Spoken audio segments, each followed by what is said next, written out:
Hello বন্ধুরা, সবাই কেমন আছেন? আজকে নিয়ে এসেছি কদবেল মাখা। এটা দেখিতে যেমন সুন্দর, খাইতেও তেমন স্বাদ। যাহারা ইহা পছন্দ করেন তাহাদের অবশ্যই ভালো লাগিবে, দেখিলে অবশ্যই লোভ জাগিবে পরাণে, কিন্তু খাইতে পারিবেন না। এটা একেবারে দেশি পিওর গাছ পাকা কদবেল।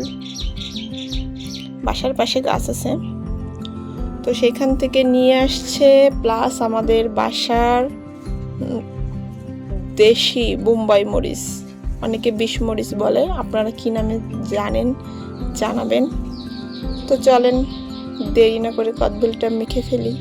লোভনীয় একটি জিনিস, খাইতে তার খুবই স্বাদ মনে হচ্ছে।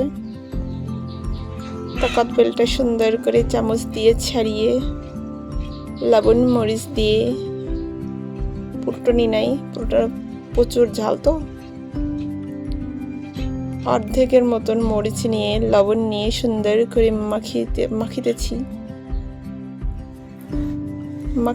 মাখিতে অলরেডি আমার মনে করেন জিভে পানি চলে আসছে।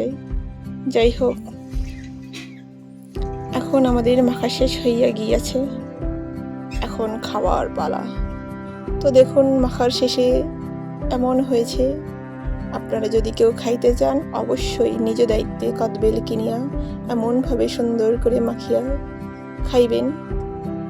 এবং আপনারা যারা ভিডিওটি সম্পূর্ণ দেখিয়াছেন তাহাদের অসংখ্য ধন্যবাদ।